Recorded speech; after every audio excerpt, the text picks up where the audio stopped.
First week, 10-15. 4 replays. I have 4 replays total for 4 matches. Yeah, we could just... Might as well just go ahead and switch over to our main splash screen. Having a chill day. Okay, I'm gonna leave this music on for a little bit. Just having a relaxing StarCraft cast today. It's the week 1 of the CPL 8, so like literally a year ago. So all these players are much better than they were when they played these games. And yeah, we have 4 matches: Axis versus Archiphres, Champion versus Jarcino, Gusto versus Franc, and Triple T versus RabbitRoo. So they'll probably be pretty good. Our first match is going to be Axis versus Archiphres and a Terran versus Zerg, or a Zerg, yeah, Terran versus Zerg. And yeah. Be sure to predict which team you think won this. It's very... If you go and like dig up the score sheet, you probably could rig the channel points thing and then just get paid out. But I'm counting on most people being lazy, and also it's been like almost a year since the start of CPL 8, so people won't remember what happened in week 1. I don't know, I barely remember what happened like last week. Alright. Mike has 19k channel points.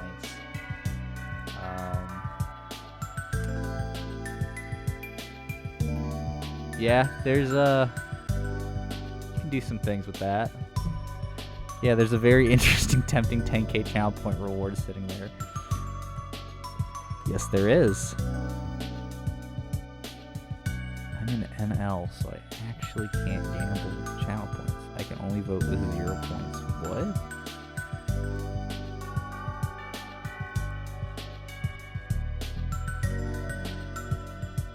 That's crazy.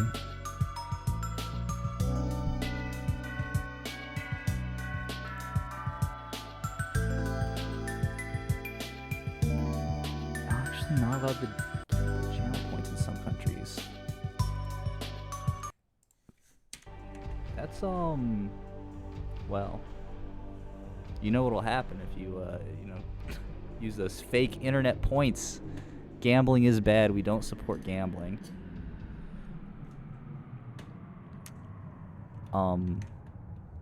Unless you're putting 2 gateways in the middle of the map, in which case we fully support the gambling. We're gonna go ahead and start our first match of Axis versus Archiphres. Where is our stream little button there? Uh-oh. Whoa.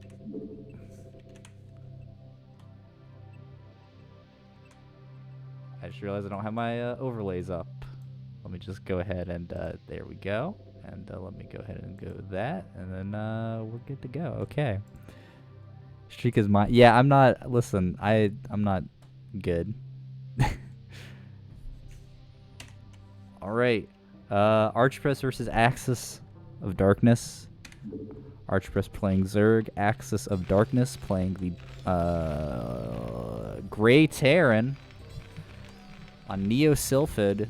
Archiphres getting the worst spawn location, the 12 o'clock, saving Axis of Darkness from dying to Mutalisks in 10 minutes.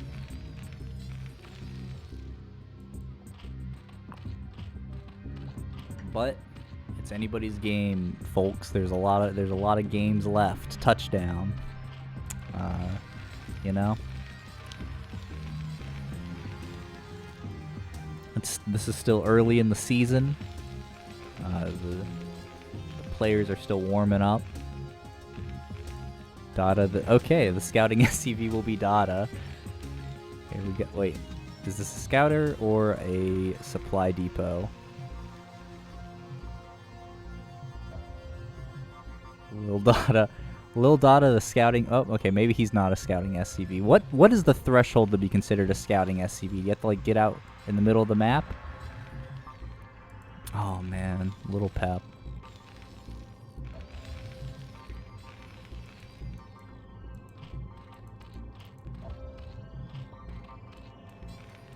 This may or may not be Dada. It's Schrodinger's SCV. Schrodada's SCV?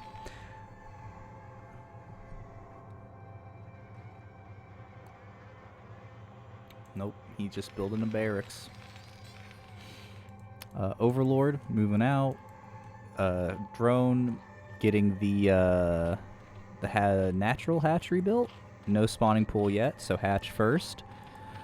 And there is the scouting SCV. We were all fooled. We thought that this was the fated, the chosen one. It turns out it's this guy. Scouting in the incorrect position. Much like Dada's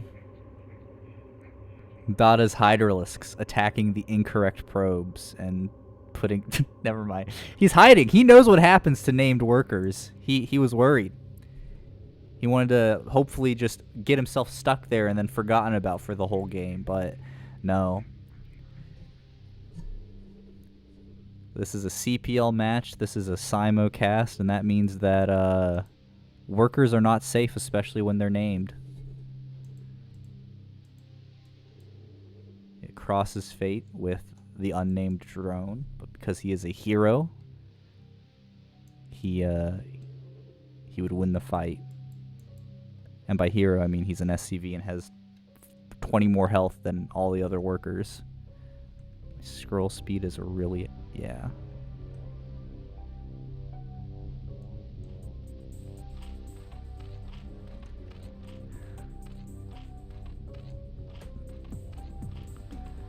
Like, I can't even play like this, so, you know. Also, is this scroll speed actually high? This does not feel like... okay, whatever. Yeah. Dada in the Zerg base. Getting a little messed up.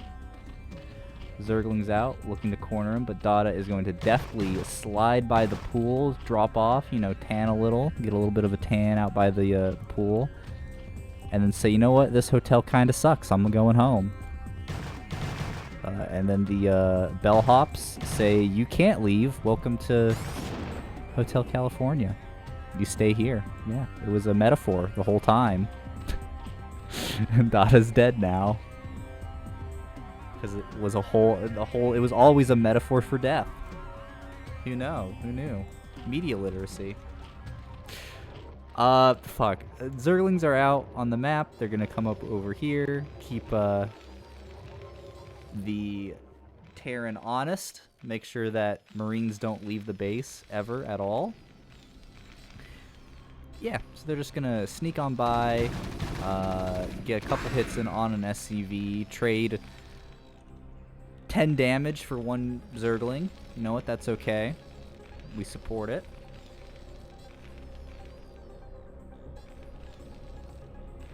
What if the green goo in the spawning pool is designed after the doomed slime? Maybe.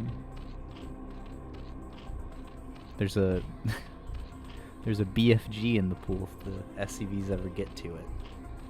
That's why the Zerg has to try to rush the SCV out of the base. See, these are mechanics that people just forget about because you know, they never come up. But I'm pretty sure I read that on a Cheat Code Central when I was like 3 years old. That the SCV can hop into the spawning pool to get a BFG. It's a secret room.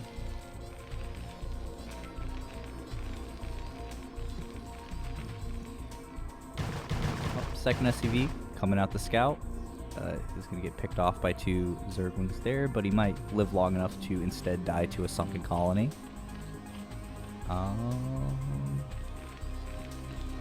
That's a lot of Marines. Second creep colony. Oh, creep colony went up in the 3rd. So we'll probably get a few sunkens here at the ramp to defend it. Axis just has a bunch of Marines right now. Starting up the medic production. 5 mutas on the way. I guess There will be a moment, and honestly, like, with the scan going down, seeing the single sunken colony, it's possible that Axis of Darkness tries to, like, pull out a push here, because, like, this much bio probably could topple this Zerg base. There's only one sunken colony. At the very least, force like an extra 2 or 3, but we might just sit back, relax, and build turrets.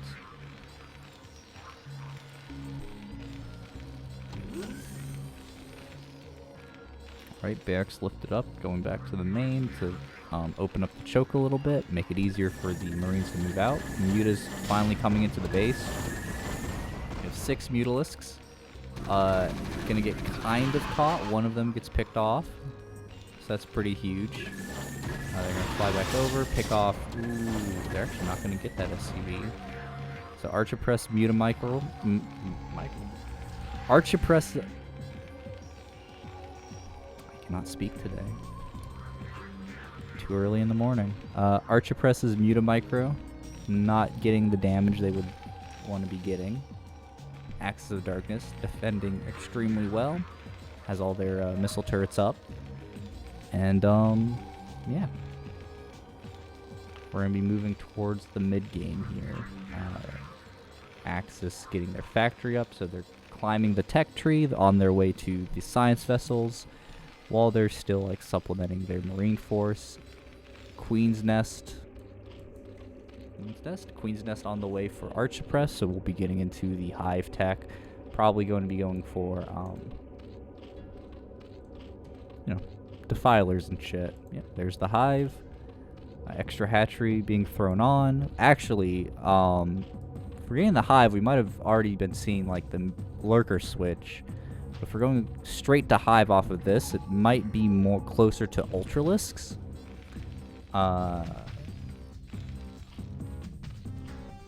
With 1 or 2 defilers mixed. I could see so it could either be like defilers and just pure like defiler zergling, or ultralisks and they're gonna try to just muscle through the Terran.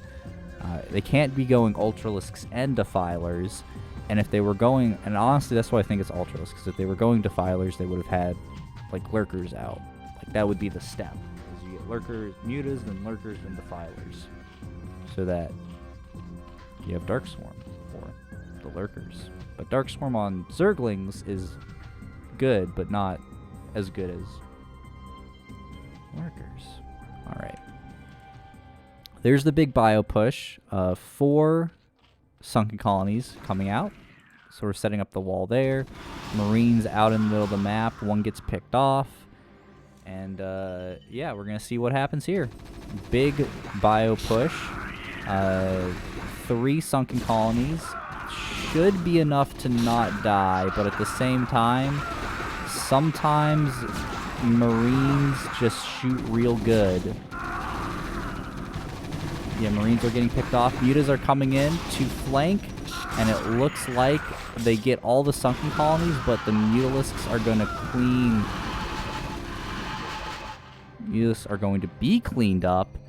And now the Marines have full access to the natural. Every drone here is dead. There's really nothing in production that is going to like save Archiphres. Like Adrenal Glands is on the way, and Zerglings are being spammed out. There's the Ultralist Cavern, but without the defense to defend. Yeah, the Marines. Yeah, and here's even the reinforcements. The Marines should actually just kill the entire base before Ultralisks are even a problem. Queen's Nest going down. Axis of Darkness behind this, macroing up. Well, they're making Marines. They're floating some minerals, but they're in such a great position, it's probably okay. So there is the natural is about to die. Scan goes down, looking around for alternative bases. Doesn't find any. But is going to be able to just dive into the main and take it out. And that's going to be game 1. Axis of Darkness on the Korean mechanics. So hell yeah. GGs are called. And Axis takes it. Let's take a look at the score screen. That is 34,000 points to 26,000. The points are literally made up and don't matter. There's 1 point for Axis. Well, these points aren't made up, and they do actually matter. Well, they mattered like a year ago. Not so much now, but let's go and hop into our second game of our first match of the day. This one is going to be on the community selected map of Season 8. Butter.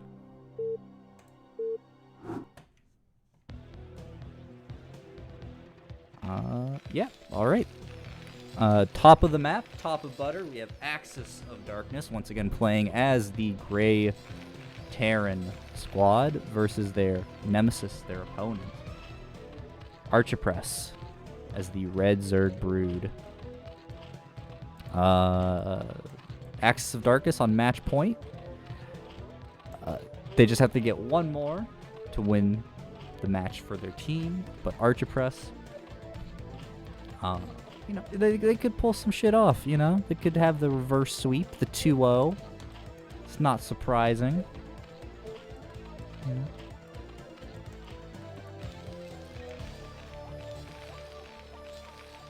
Maybe it will be surprising. I don't know. Maybe Archiphres is gonna pull out the like proxy hatch strats and build a hatchery at like the bottom of Axis's base or something.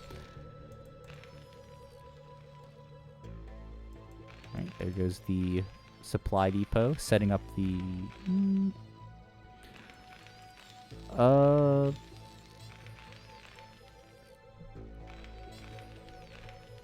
I think.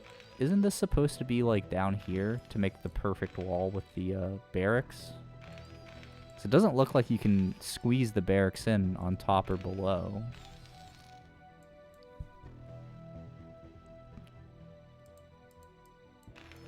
Yeah, maybe, well, they also might be playing on the wrong Butter version. So there's a version of Butter that is the old version that doesn't have this fix, and then there's the new version of Butter which does have this, where you can build a supply depot below and a barracks on top, and it's a perfect wall against everything. And that's like the suggested wall-in for Terran versus Zerg and Terran versus Protoss. But they might be playing on the wrong version. Maybe these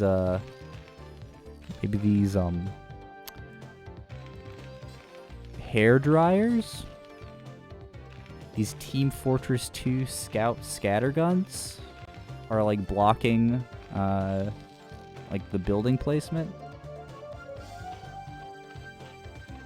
There's our scouting SCV getting full vision, sees 6 Zerglings pop, runs straight across the map. Barracks is lifted up, he's moved over on top, and yeah, that is not a good wall.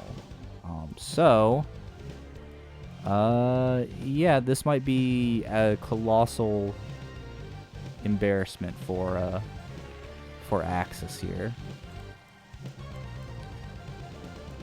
Yeah, that's not ling tight.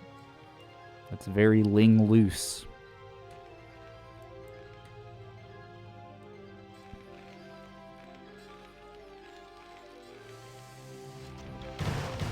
Yeesh. Oh, they built a bunker. Never mind. They might be able to hold this. Second command center being put up. But that is going to get torn down. It's going to need to get canceled. Okay, I think that was a cancel. And the Zerglings are going to be repelled, but that was a pretty big delay in Axis of Darkness's natural timing. But as the end, they had to, spend an extra 100 minerals. Like, this could have been a refinery or a supply depot. But Archiphres doesn't really have a lot of economy to back this up. Like, they built a bunch more Zerglings. They're only on less than 10 drones.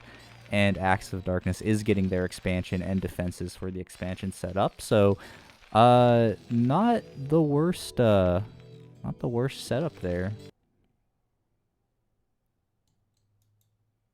Did, what the fuck?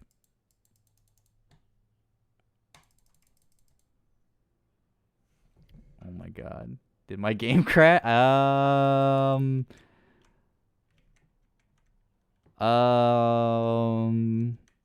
Maybe. Uh-oh. Open StarCraft. And we're good to go. We're back. Okay.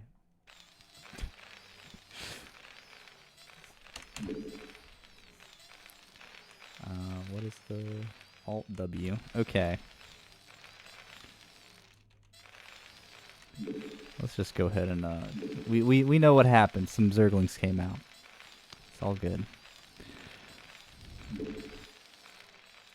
Oh my god, that's 6-0. Whoa, they're gonna lose. No, there's a bunker. They're gonna win. Whoa, but they're getting the command center. Wow, that's crazy. One Zergling lives. Wow. Okay. Yep.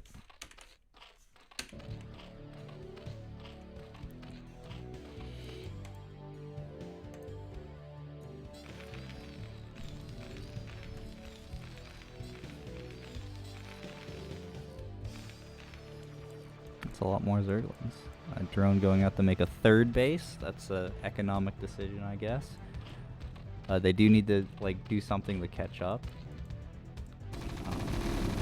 Because if Acts of Darkness just straight pumped out Marines, they could probably break the... That's actually pretty huge.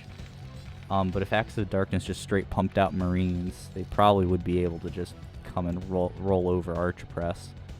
But if Acts of Darkness doesn't do that, then, you know, they'll have a third base. It's pretty good. So here comes the Zergling push. They're going to catch one Marine on his own. Come over, grab the second Marine. That's pretty good. Yeah, 2 Marines for 1 Zergling. Yeah, that's why, keep your boys in a group. 2 engineering bay, or an engineering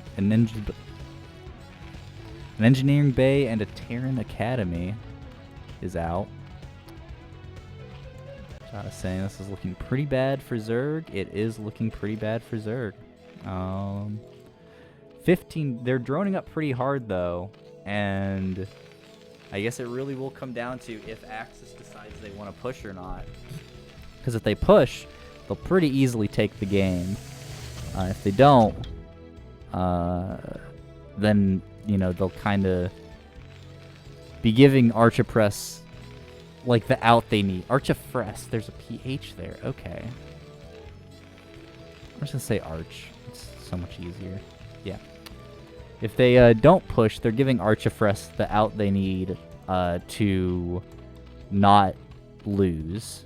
Because they're pretty close to losing right here. They're just solely droning up. Axis is getting up all their military infrastructure. They're getting +1. They're getting stim. So yeah, I honestly could see like a 12 Marine 2 medic push just rolling over Arch here, if Arch doesn't do anything to defend that. And at the very least, if they push here and they see the sunken colony, they just rotate around here and kill this base, because Arch won't have the money to afford the sunken colonies. They need to defend both this base and this base at the same time. Scans going down in the main, sees the lair. Scans going down at the natural, sees the no spire. Scans going down at the third in 40 seconds to see that there's a base there and that you can win. Stim finishing, +1 about halfway done. Spire started. Zerglings reinforcing the main line up here. Sunken colony up. It's been up. I'm just saying words at this point. 31 SCVs, 24 drones.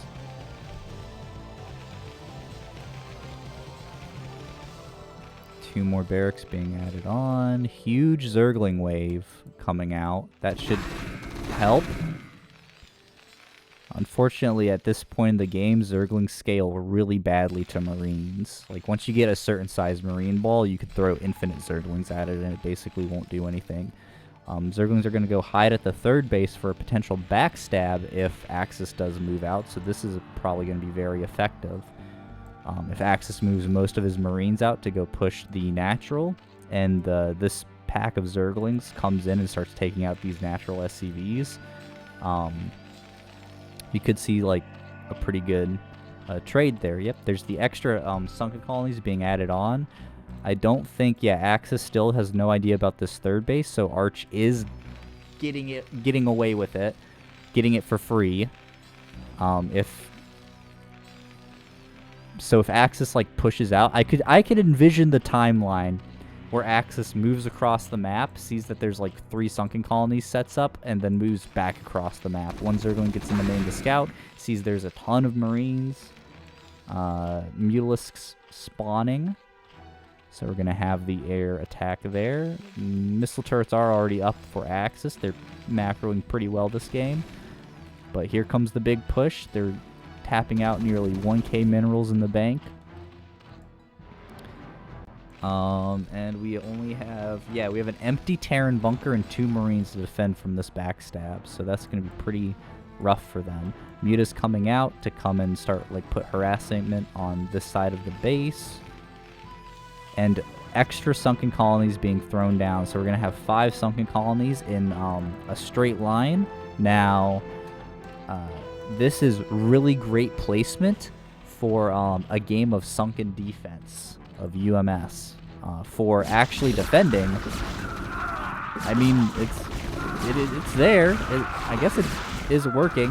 Axis kind of A moves into the sunken colonies, takes a really bad fight, and he's going to keep on fighting. I mean, really, it is 5 sunken colonies, but they are getting melted through. Zerglings that were set up for the backstab are instead coming back to defend. Mutalisks are harassing the exterior of the base, but all the sunken colonies do fall, and now Axis of Darkness has a foothold in the natural. Zerglings catching 2 medics out on the map. That's pretty great for them. 12 more Zerglings spawning across all the bases, but the Mutas are going to come back, get melted as well, and it looks like Axis of Darkness has put themselves in a game-winning position once again by just building the shooty boys and having the shooty boys shoot the things.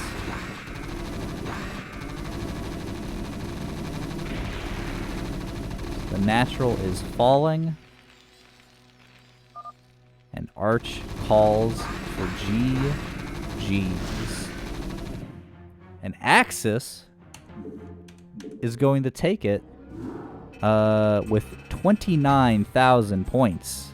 Axis is winning this match 2-0. So there is an issue in that I think maybe the replays got put in out of order, because I have a third game here on good night with both of these players. So we'll just watch it, I guess. I don't know why the replay thing, the replay machine maybe broke and uploaded them or downloaded them out of order. But yeah, welcome to good night. We have Arch playing Red Zerg and Axis playing the Blue Terran. Maybe this wasn't an official map. We'll just say they're both yellow. We're just confused at this point. We're not... Axis won 2-0, but, you know, I guess maybe this is like a team-building exercise. A cross-team pollination. You know? Cross-team practice partners. We'll just speed through this one, since it's an unofficial melee mode map. There's a drone scouting. There's a spawning pool. Whoa, first scout. Whoa, crazy.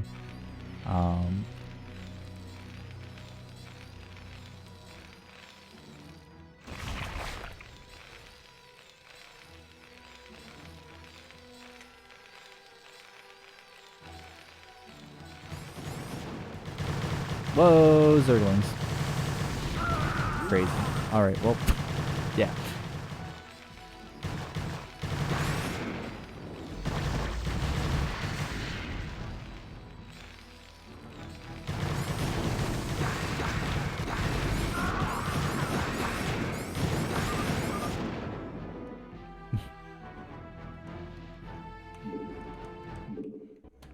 They do be attacking, though. Alright, so, I guess technically, maybe Butter was the last map in the order, and the download went wrong. So I'm just going to start doing that in that order now. Doing Good Night second, if Good Night is in the map pool. So Arch technically gets a game. Even if the... Oh, yep, nope, the replay's downloaded out of order. Our second match goes Neosylphid Good Night Butter, so... whoops.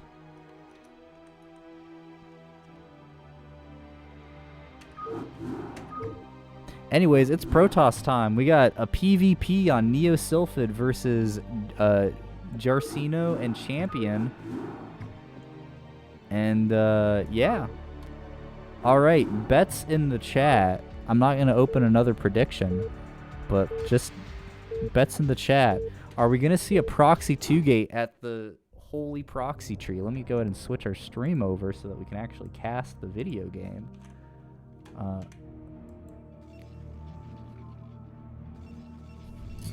Are we going to see the center map, the Neosylphid holy sacred proxy tree that bestows good luck and calcium-rich milk byproducts to those who pay worship to it?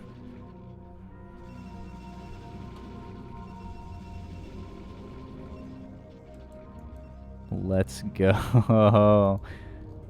Champion. The Korean mechanics representative, they understand the true nature of PvP, of StarCraft, and of Neosylphid. As their probe makes their way to... Well, they overshot it a little bit. Well, you know what? He's kind of there. Not quite, you know? He has to earn the admiration of the Holy Proxy Tree first before he feels confident, before he feels like he has the right to be able to place the pylon behind the tree. That's because that is the perfect proxy location, is the pylon behind the tree. That is how you get bestowed good luck, good fortune, and powerful cheese. Now we'll see if Jarcino...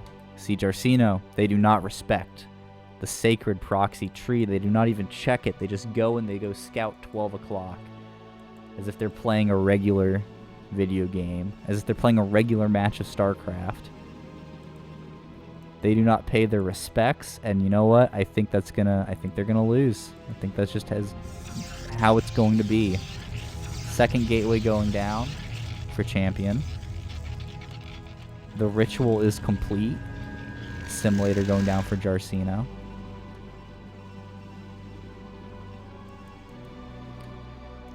And Jarcino's probe is going to go scout the bottom right base.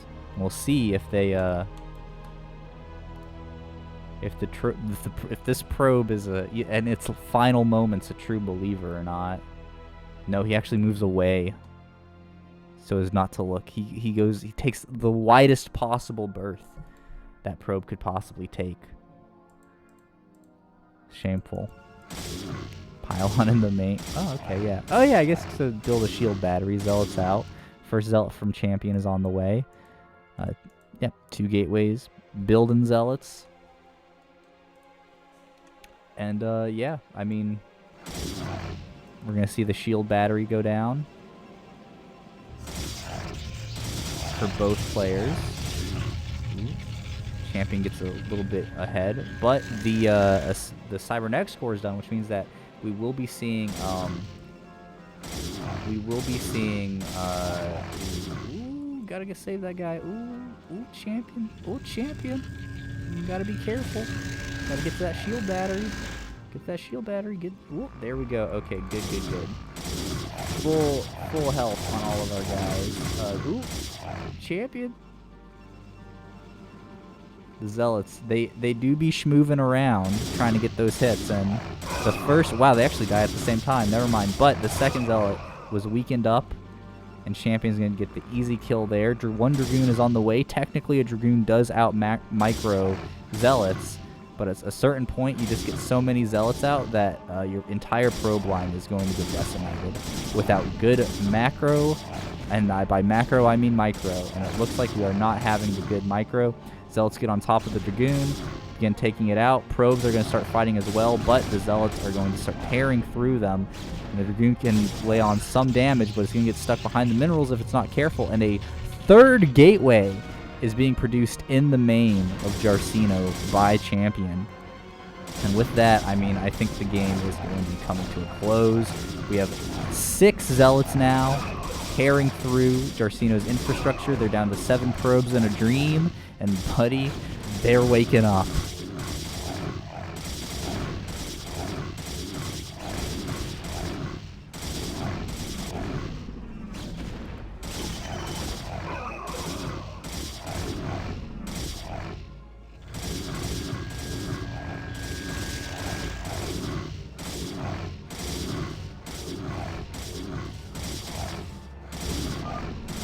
There's the GG.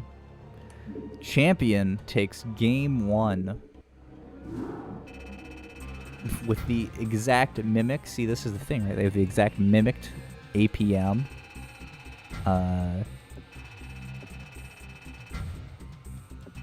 Yeah. The exact same APM. It's just that Champion, they paid their respects. They know the ways of the tree.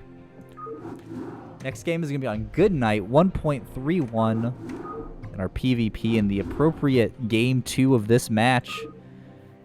Champion on match point, looking to just wrap up an easy victory. Jarcino looking to get that reverse sweep and bring home the Protoss bacon to the United Emo Directorate. Emu, not Emo. That's an entirely different directorate. Champion in the bottom right as the red Protoss for our clearer colors, and Jarcino in the top left as our blue Protoss.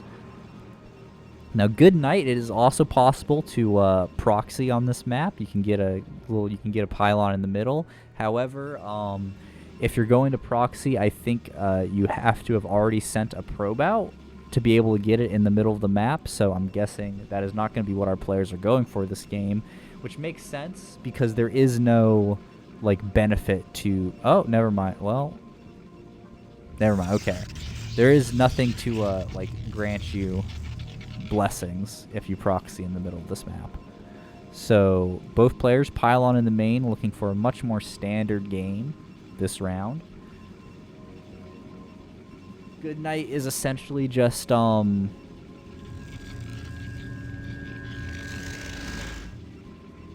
it's essentially just like the grandchild of circuit breakers, and I say that knowing zero about like any of what like the in-depth map features. I'm just saying that because they both have the space tile set.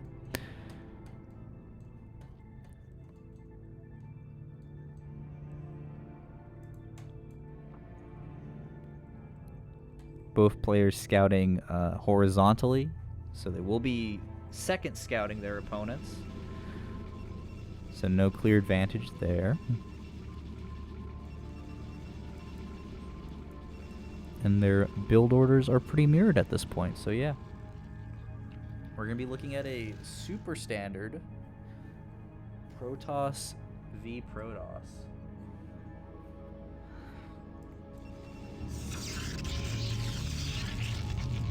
Name other space tiles and maps. So this is there's circuit breakers, there's Good Night. There's Revolver uses space tile set, I think. I'm just trying to think of all the vaguely like gray blob maps. Inner Coven, okay. Monopoly uses the space tile set map. That was my choice for the community map at the start of the season, but everybody said no, we have to pick Butter. It's so funny. Instead of having, could have had Monopoly.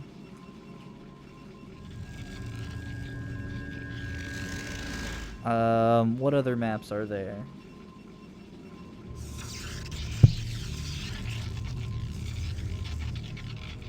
Oh, wait. No, Inner Coven is the map with the Overmind shells on it. Right?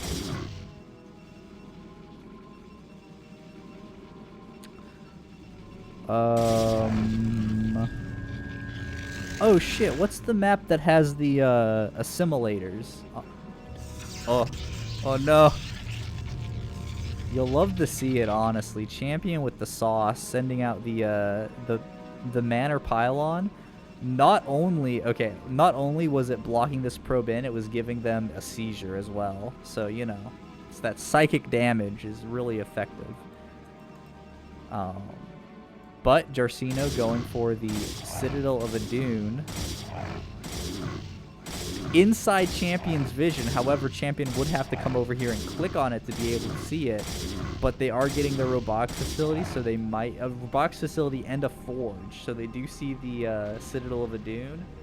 And that means this is basically, like, getting a forge and a robo kind of telegraphs, at least to me, that they're going to be going for cannons and an observer for to be safe and to have the detection.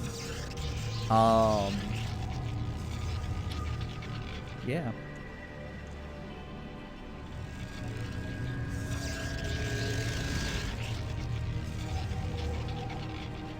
Let's see if photon cannon get put right there.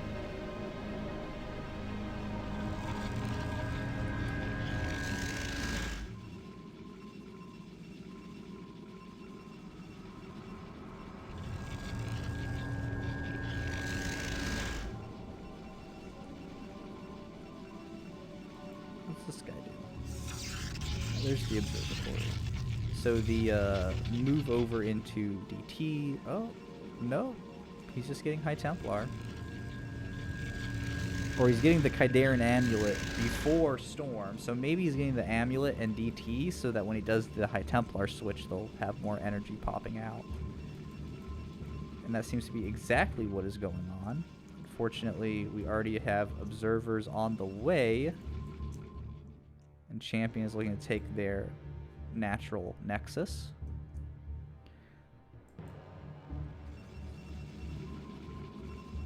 Photon cannon going up for Jarcino. And this is looking like a Protoss-ass Protoss game. Protoss versus Protoss-ass PvP game.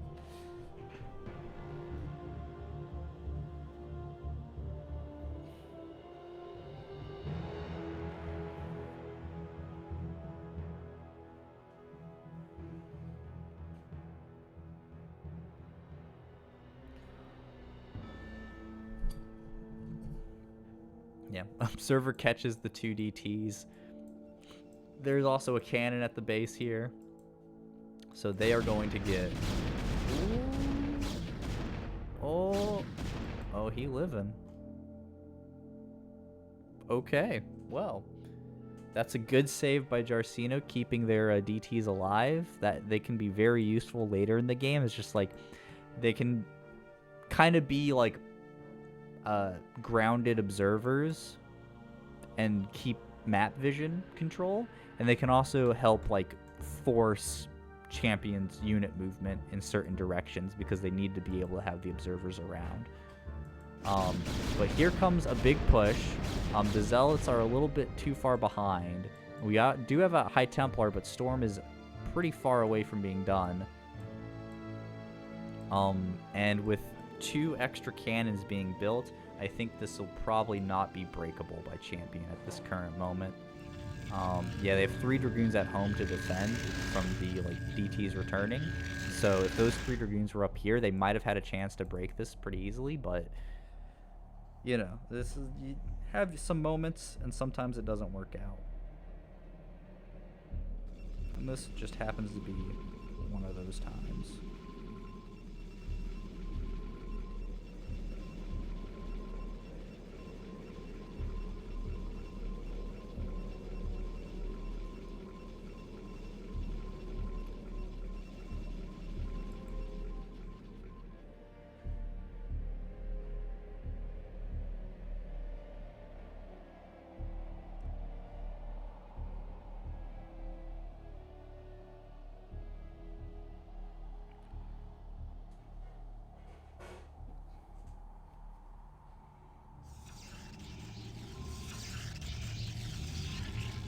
tied in work count. Champion getting their Reavers out as well. Reavers and shuttle speed. Jarcino. So we're going to be seeing sort of like the Reaver tech versus the Templar tech kind of dynamic here. One of the more common mid to late game Protoss dynamics if they go for different tech trees. It kind of is like sacrificing the guaranteed but not great damage of a Reaver. Well, guaranteed but very random damage of a Reaver versus sort of like the MVP, MLG, Skillshot Gaming, Psystorm.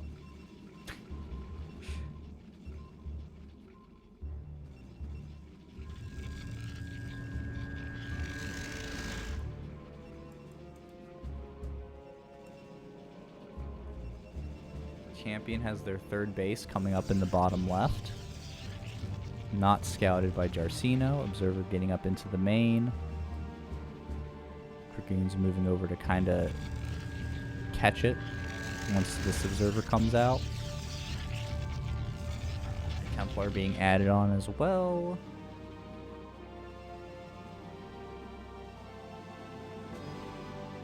So pretty basic stuff here all around. Pretty standard. Well executed plays.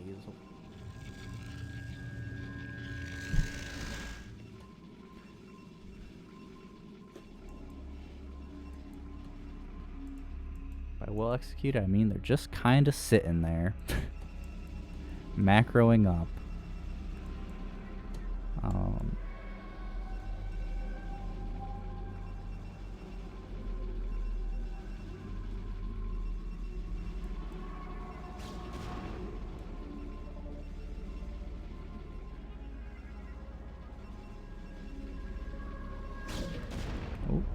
Probe tries to get out to take a third. It will get chased down and executed, but Jarcino's going to try pushing out at this point. Uses that probe as bait to try and get a foothold on the ramp here, and then runs right into the larger army of Jarcino. But Storm goes down, and that is a huge Storm, doing a lot of damage on the Dragoons. The Reaver does come out, though, and sometimes you just have enough Dragoons. And, yeah. Jarcino is going to have to move back, and especially the issue now is with the Reaver out, the Reaver can start taking pot shots at the photon cannons, and when that starts happening, like, these are like the bedrock of the defense right now. However, a lot of Champion's army is just kind of back at home. He hasn't been really consistently rallying them out. We also have a Jarcino has a, well, wow, they have a fake out shuttle of their own that's going to distract Champion from to try and, holy shit. You know, you never really, I guess when you're playing Protoss and like you get the shuttle speed upgrade, you don't really appreciate just how much faster it is, and then you see something like that and it's like, oh, that's actually insane.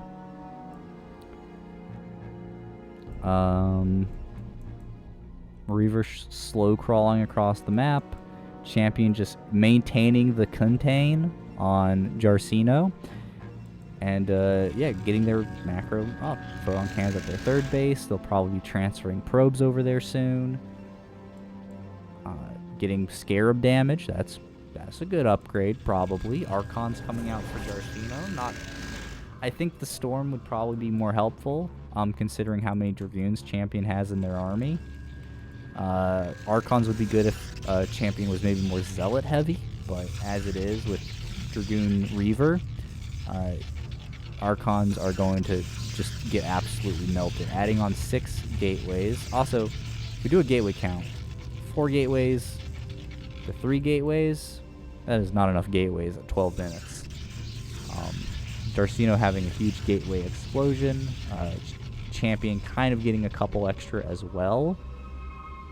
But, yeah, you really want to have just an absolute ass load of gateways at this point in the game. So Jarcino's rocketing up to 9. Champion gently sliding into 4. I think once they see the amount of gateway. Oh. And that's why, yeah, Archon, they take a lot of damage from Scarabs. pick off a High Templar. It's a pretty good use of 25 minerals. Oh, DT in the main, DT in the main.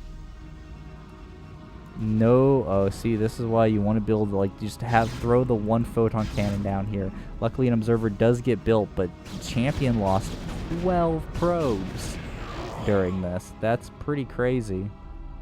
It's a pretty good drop from Jarcino there. Getting a ton of economic damage, but again, like, Champion has, like, 3 bases up and a massive army. Oh, here comes the big fight. Storm down on the Reaver. It gets completely taken out. Champion's army thinning out. And it looks like Jarcino. Oh my, that Scarab, if that Scarab hit there and didn't dud, that would have been an easy win for Champion. But unfortunately, like, looks like Jarcino will be able to get the move out, and again, a lot of it might be because just Champion's army is just not together. It's all spread out across the map. And yeah, so Jarcino does finally break the contain, and they're going to be able to get and establish like a third base, maybe here or maybe here. Champion, meanwhile, adding on the extra gateways.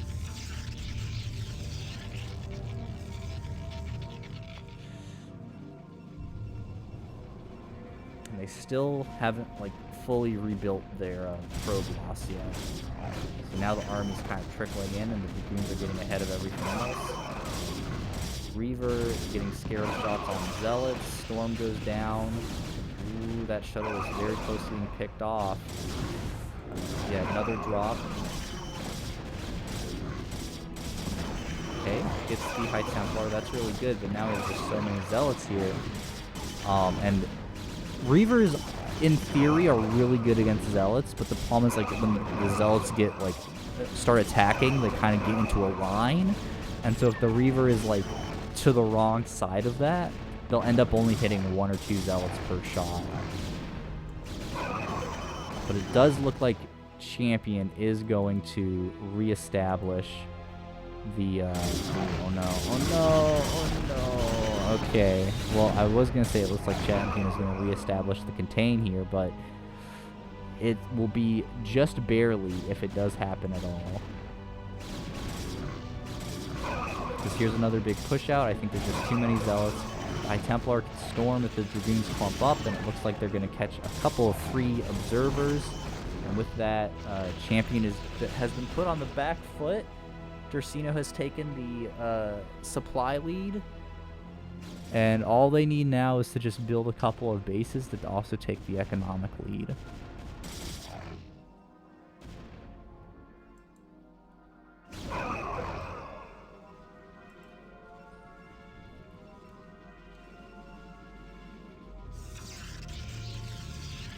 Main bases drying up for both players. And yeah, Champion really hasn't started mining at his third in earnest yet. It's a lot of zealots there. Looks like is Champion might be developing a staging point here in the middle of the map. Maybe throw down some shield batteries or something weird like that.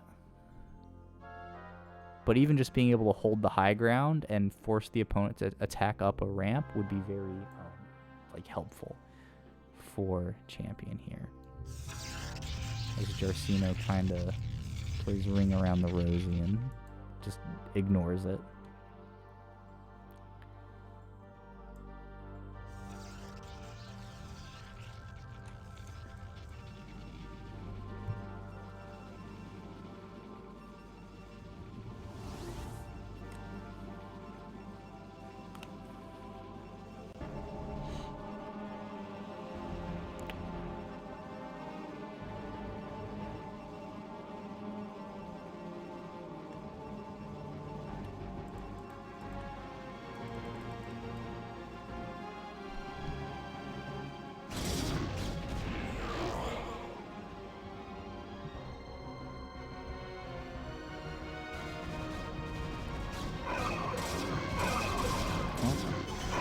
large engagement here. Jarcino's reinforcements get caught up by the bulk of Champion's army.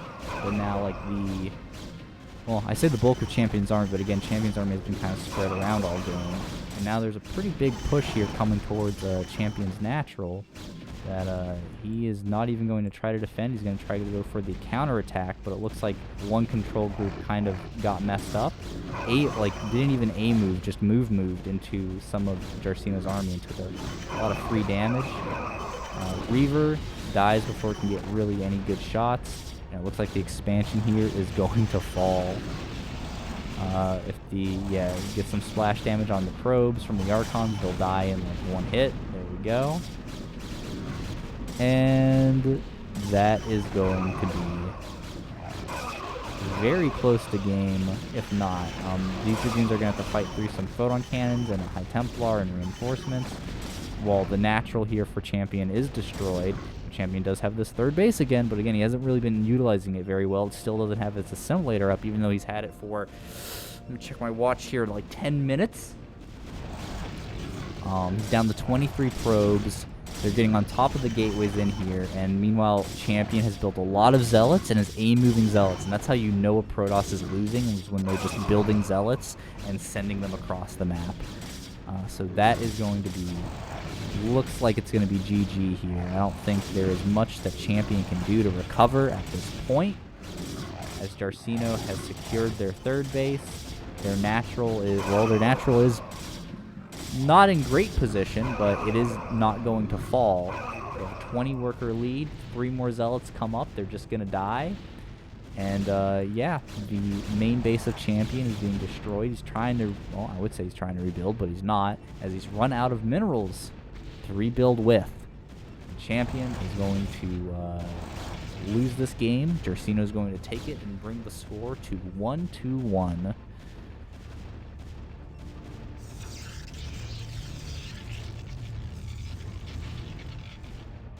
You did build a shield battery in the center. Haha. That's funny. Oh, DT came out to save the main, but you know, it's one of those too little, too late things, right? When you have half the probes of your opponent, you lose most of your gateways. That's a lot of rebuilding that you have to do, and you don't have a lot of room to do it in. And there still isn't an assimilator at this base.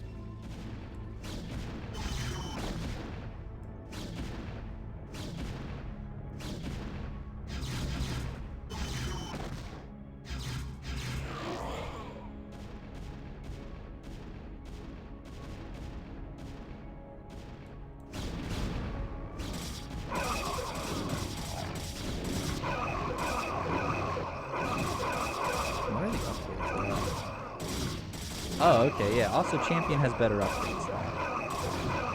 3-1 compared to 2-1. So maybe that'll help. Maybe these Zealots are actually all the Phoenix Hero unit. They are not, unfortunately.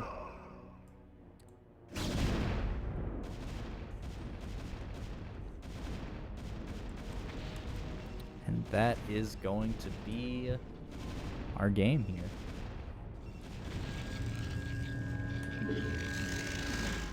I'm just gonna speed up. Listen. Champion is already dead. They just don't know it yet. They do finally get their assimilator up. You know what? Actually, fuck. I don't know. I've seen weirder. Nope, never mind. We're over with the Dragoons. I was about to say. Champion letting Fantasy Smurf on his account. Yeah. Really is some interesting GG timings here. The main is finally going to be completely destroyed, as even the reinforcements from Jarcino are enough to take the game and destroy Champion's army.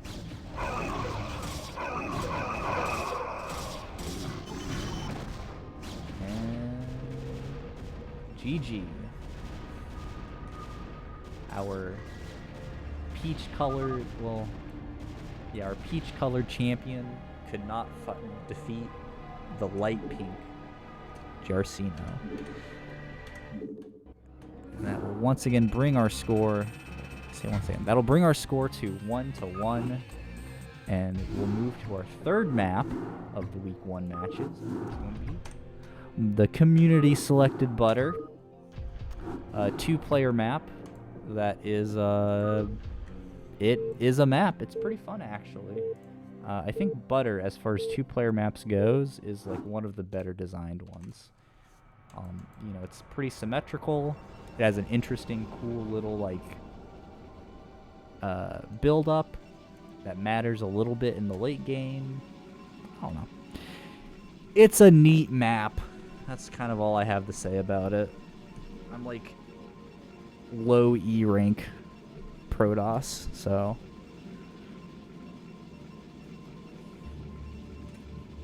I can't give any. I can't give that powerful analytical insight. All I know is that the top right we have the light pink Jarcino, and the bottom left we have the light blue Champion. And they're going to be playing some StarCraft, maybe. So I've heard.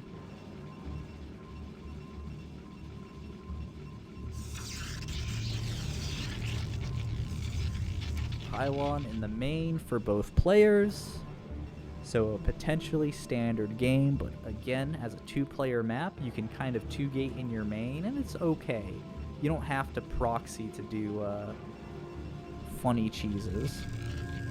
In fact, actually, like with a 2-player map being the last map in the series, this would be the map I would 100% just say, oh yeah, just proxy. Or not proxy, just cheese, you know? Do something fucking weird on it. Because you don't have to worry about scouting.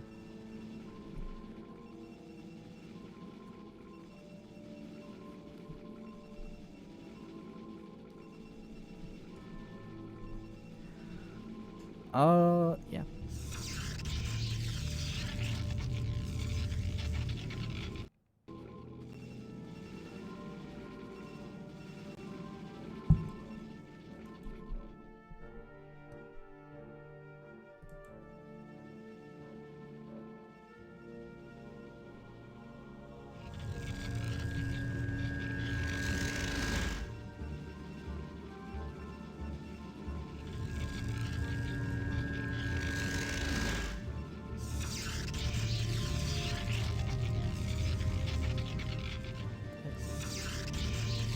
Oh no. Jarcino with the macro mistake ended up like delaying their Nexus like way too long, or ended up delaying their assimilator like way too long for their cybernetics core. Yeah, Champion just executed a really clean macro there. Oof, that's a rough one. Oh, let's see if we're gonna get the Manor Pylon. There's a lot of open possibilities for it. Let's see the Manor Pylon, Champion. You know you want to do it.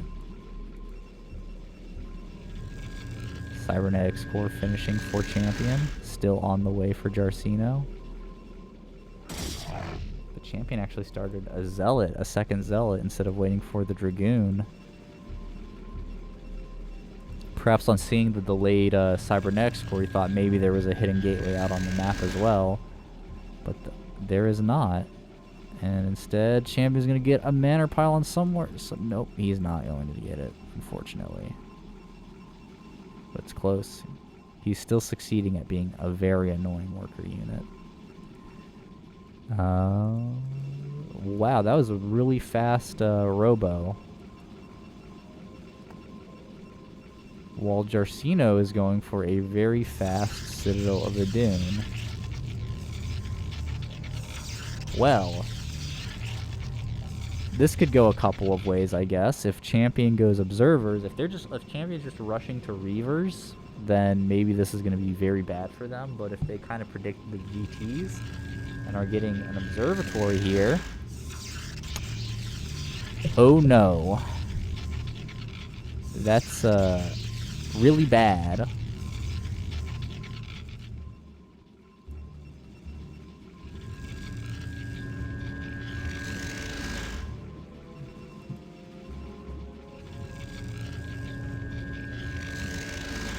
Yeah, if Champion doesn't start building the observatory pretty soon here, Yeah, no, they're just going straight for a Reaver drop, and unfortunately with DTs coming out, that is going to get deflected extremely...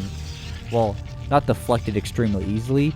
Jarcino's just going to win. Just send one DT over, kill the probes, keep one DT at home to scare the Reaver away, and it's a pretty easy cleanup there for the Peach, the light pink Protoss player.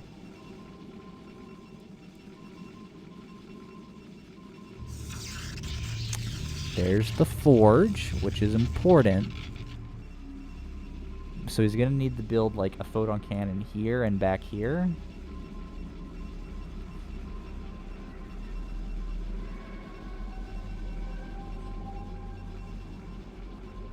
And Jarcino building photon cannons at their own natural. But again, like Reavers, you don't really want to have photon cannons when the Reavers are out. So there needs to be a snap photon cannon built right now for Champion in their mineral line. And if they don't build it, that's going to be very bad. Maybe put one right here. Oh no. So they are putting the photon cannon towards the choke. They're actually building two towards the choke. So that should be done by the time the Dark Templar get over there. But when you need photon cannons, that is always when they like the secret code triggers and they build 10 times slower. I think, however, it still will... Oh my god, that wasn't two cannons, that was a pylon. That is actually really bad. Because the DTs are going to come in. They're going to get a bunch of free swipes on the cannon. And it actually is going to die before it can actually kill a single DT. The Reaver gets into the main, gets a bunch of probe kills. And the problem is there aren't enough units here to actually block this off. And the DTs are going to completely tear through Champion's probe line.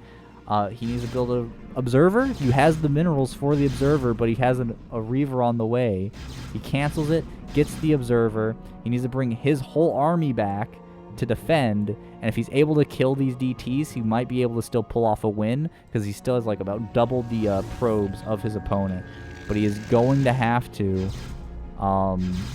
pull his army back. And instead, he's doubling down and he's going to try to push the issue. The observer does get out, but it is going to become a question of how exactly he's going to kill the DTs. One Dragoon is not enough to fight two Dark Templar. The expansion, the Reaver dies due to some miss micro, and unfortunately Champion may be grasping defeat from the claws of victory that he grasped from the claws of defeat. Well, Jarcino is just going to macro up. They have their DTs. Champion can't mine any resources. They're going to have to try to build a photon cannon. And instead... Sorry, excuse me. They're getting some probes and a Dragoon. They do still have their observer out. But again, they can't defend, and the DTs are going to be able to kill a lot of probes in the meantime. But their A moved onto the Nexus, but that's going to get a lot of kills because probes can't fight worth anything. And it looks like the Nexus does fall. Champion doesn't have the resource to repair it, and that is a GG. Champion is going to lose this match, and Jarcino is going to take it 2-1 for the United EMU Directorate. Let's go ahead and open up that score screen. And give Champion... They got one win, but Jarcino ultimately took it. 2-1. That... We'll start moving over to our next match, which is going to be Gusto versus Frank.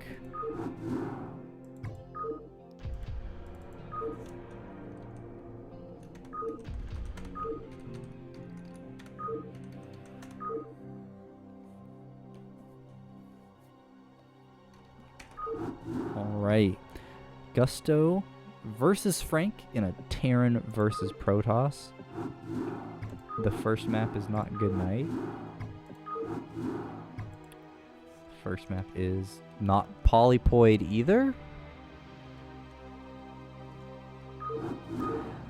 You know what? Sometimes people just play some wild games in the CPL. So our first game of Frank versus Gusto.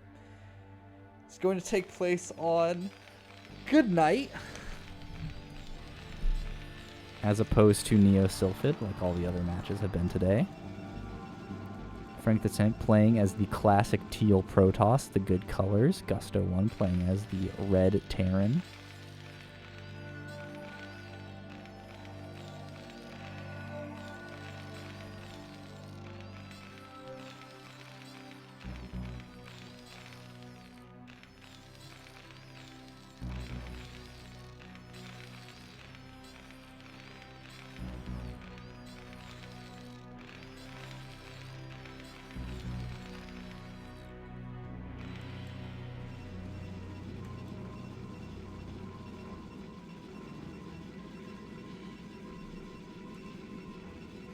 Probe.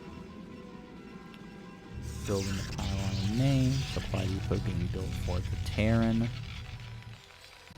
Pretty stock standard stuff here from both players.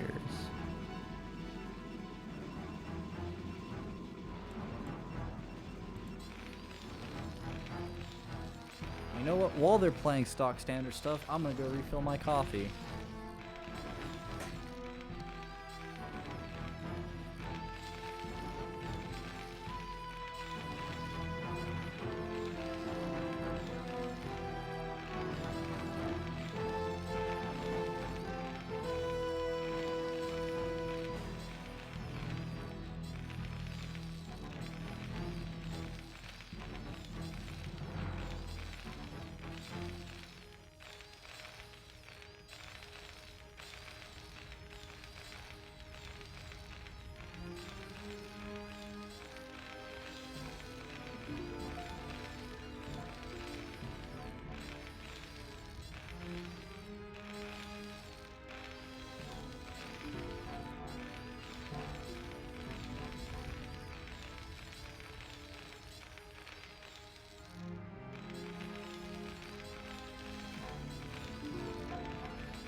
Okay, what did I miss? Wow, they sure did do some macros.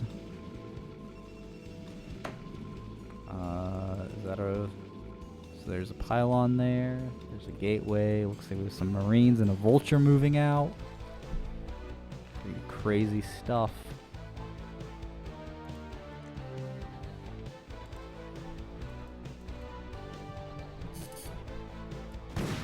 Oh, there's a Vulture in the main. How many kills does it have? 3? Yeah, that's pretty good. Alright, well. You hate to see it. Frank is holding 1,100 minerals. That's, whew, that's not good. But remember, these games were over a year ago, so I hope watching, I'm sure they play much better now, because that is a lot of minerals.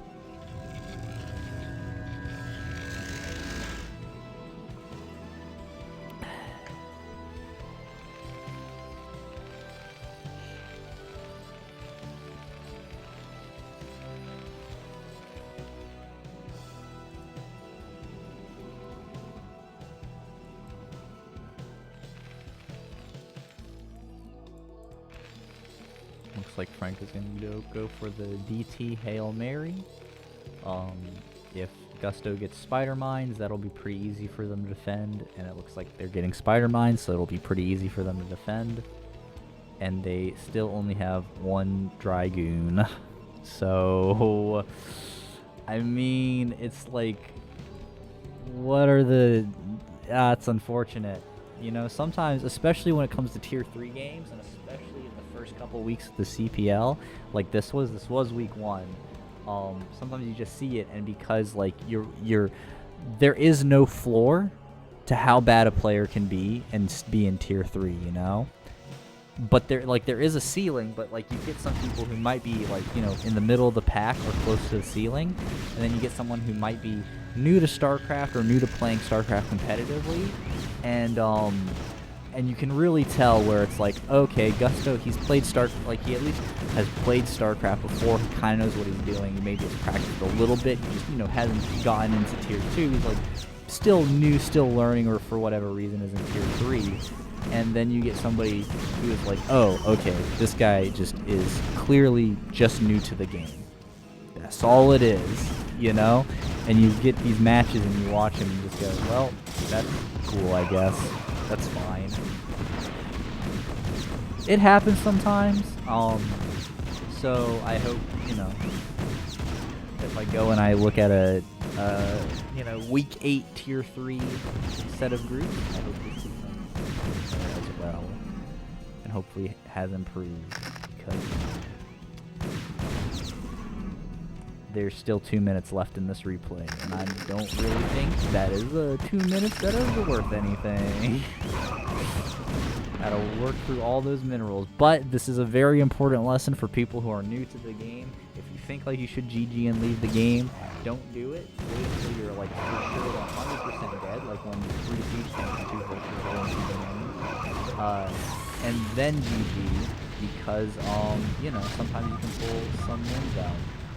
Frank GG's, and Gusto's gonna take game 1, and we're gonna watch game 2, but I think just based on game 1 we can probably have a fair assumption on how this game's gonna go, unfortunately. Thus is the curse of the week 1 Tier 3s, is that sometimes shit gets a little weird. Matchups don't feel quite fair at this point in the season, at this tier level. Gusto sends their SCVs over to mine. Frank the Tank sends their SCVs over to mine. And we're gonna watch them play, I guess. Alright, yeah. Doing great. So, when do you guys think CPL Season 9 is gonna come out? That's been a lot of talk about that recently in the on the Discord chat.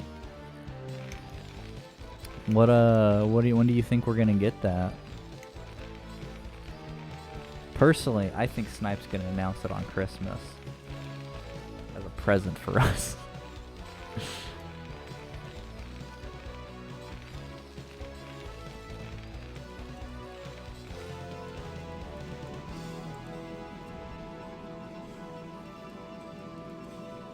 Or also, maybe we just never get a CPL Season 9. Maybe the CPL Season 9 was the friends we made along the way.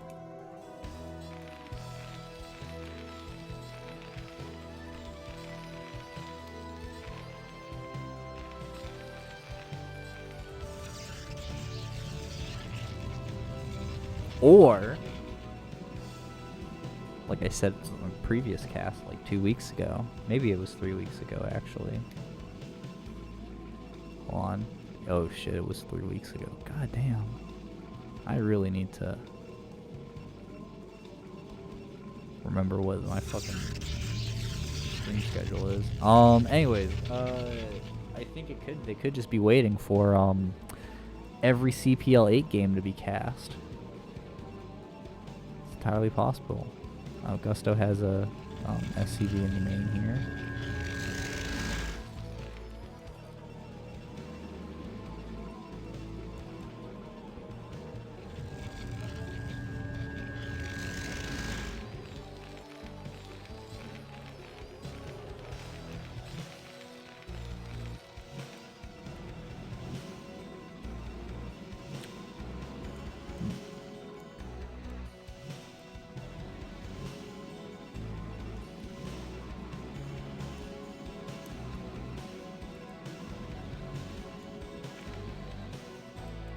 Oh no, the pro was right-clicked on the SCV. It's gonna run right into the marine fire.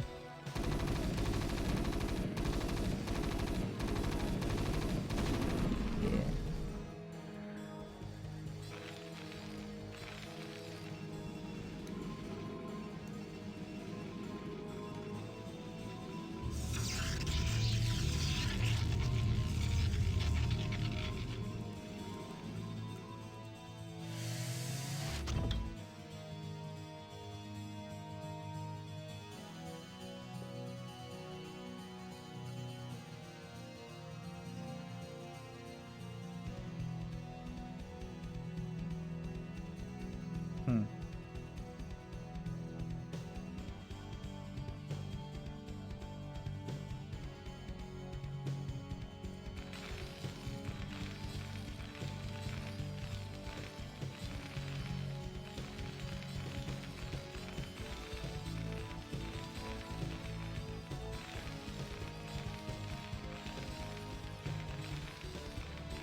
Yeah, here's the single Dragoon floating 1k minerals.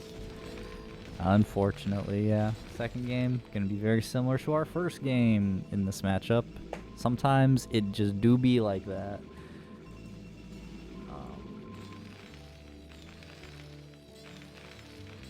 Yep.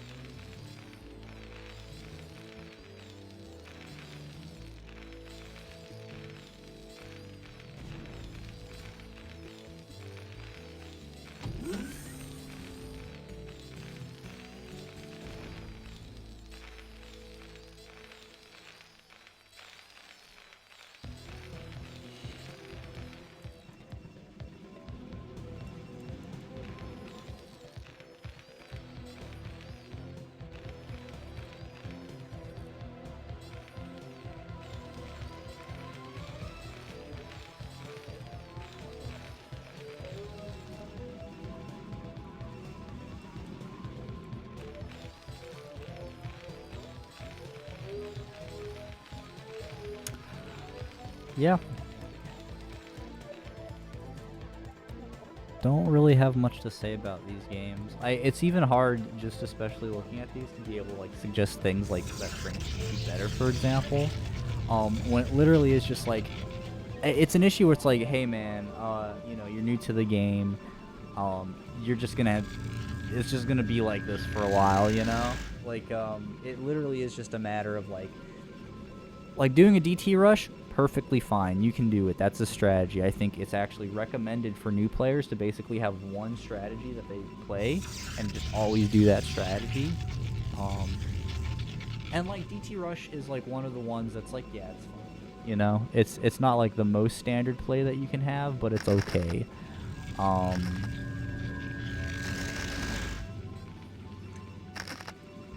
think that where the issue kind of comes from is that like, you know, you watch the game like that, it's like, I did the DT rush and I just keep losing or whatever. It's like, yeah, but it's like, because you're not playing well is the issue. is you're floating a bunch of resources, and unfortunately, the only way that gets better is by you keep playing and you get better at it. Which is like no one wants to hear that in their strategy game. You know, it's like they play it and it's like, well, what do you mean? How do I get better at this? It's like play faster, man. It's like, how do I do that? You just gotta do it. It's like working out a muscle, basically, right? Is the faster you play, the faster you'll learn how to play, and then the faster you'll you'll get. Meanwhile, Gusto has their contain set up. They have their natural. The first Dragoon is going to fall. The first DT is out, but their Spider Mine set up with missile turrets set up. Siege mode hitting the high base. Yeah. A bit unfortunate for our Protoss hero, our low tier new player hero, but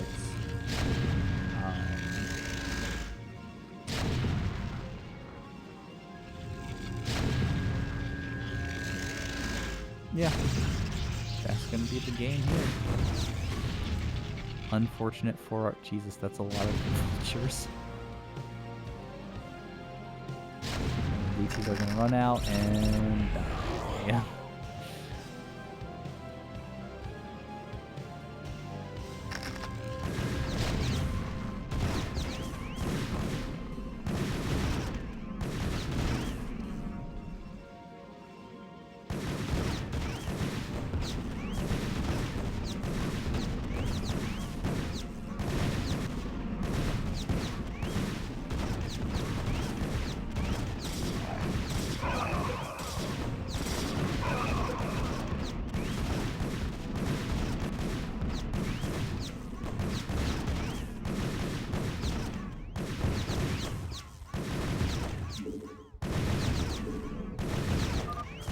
Yeah, that's GG's. All right. So that is a 2-0 win on the board for Gusto for whatever team they're for. Yeah, Korean Mechanics, let's go. 2-0. That means we're at worst tied the tier 3 for week 1. So let's get into our last match of the day. Triple T versus RabbitRoo. Now,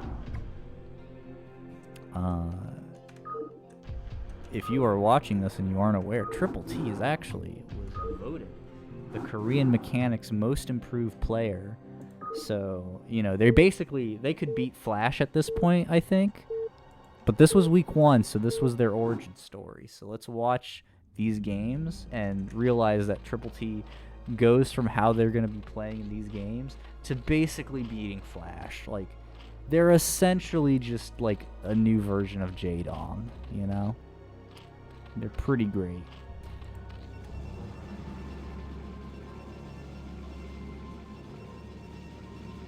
And they are spawning at the 12 o'clock position as the black Zerg Brood versus the opponents, the red Protoss tribe in the bottom right, headed up by CPL-RabbitRoo.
Okay, we have the 10-12 gate.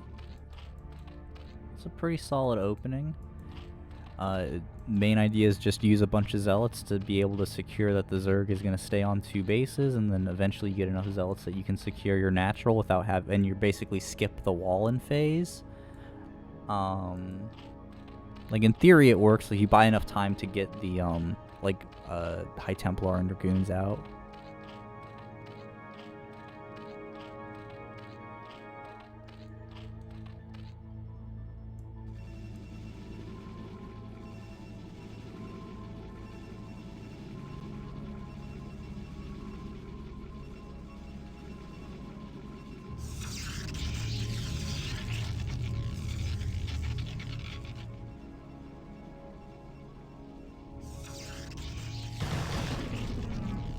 Probe gets picked off. Zealot is gonna hold up the main.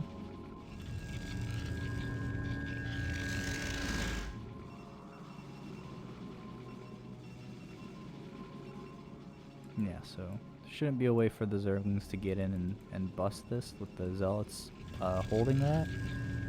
And so I think the Triple T will just probably macro up really heavily behind this. They haven't like overcommitted to Zerglings here. It looks like they still only have like their initial 6.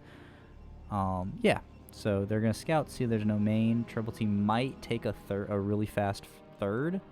Yeah, but it looks like okay. No, I don't know if I would like that to be a third, or if setting up the wall so that you're secure against like the Zealot, like maybe Speed Zealot +1 push that would be coming, since you know they're going really early Zealots.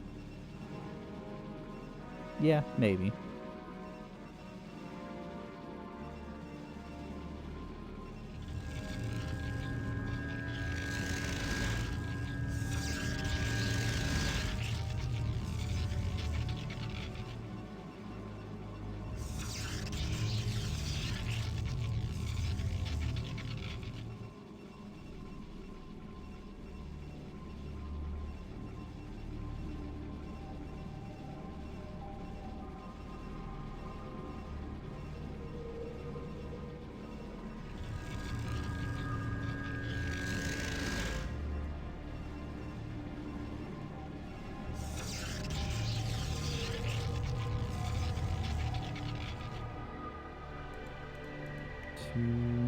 Sunken colonies, evolution chamber. Yup. That's about where this game probably should have went. Corsairs will be coming out to harass the overlords, so the evolution chamber can make a spore colony in like the main and natural, or make a spore colony in the natural for the overlords to group up at. And then I think once like RabbitRoo gets the scout out and sees that like the Hydra Den isn't quite here yet, they'll feel more comfortable about moving their Zealot army out to defend the natural.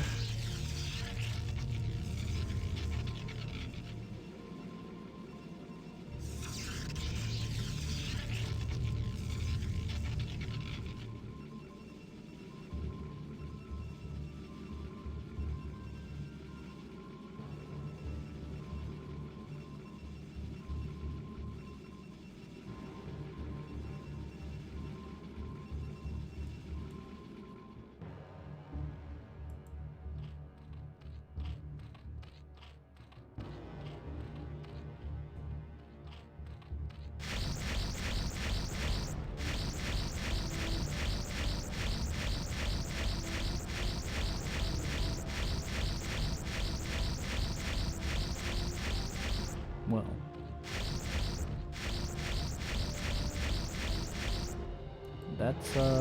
that's a couple dead overlords.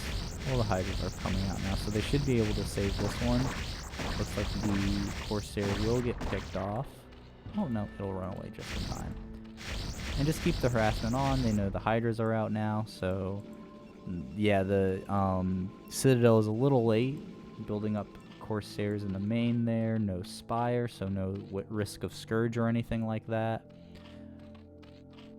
And Triple T is supply blocked for the moment.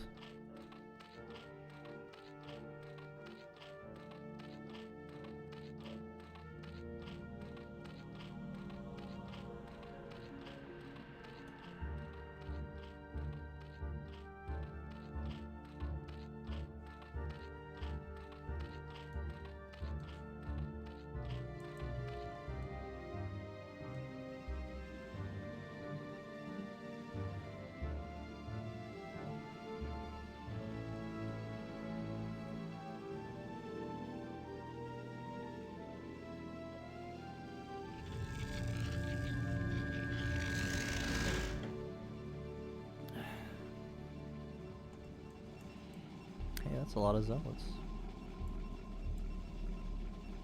The 14.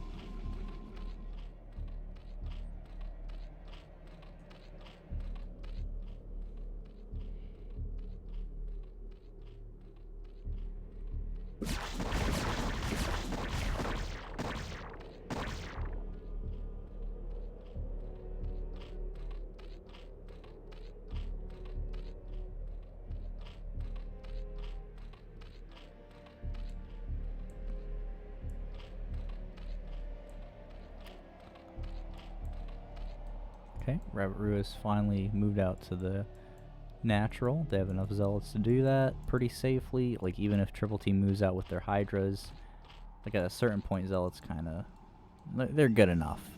Especially once you get like speed, you can kind of fight hydras with zealots. Yeah, and they do have speed, so.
So one of the issues with PvZ, so it seems like the game's, so there's a couple things going on here.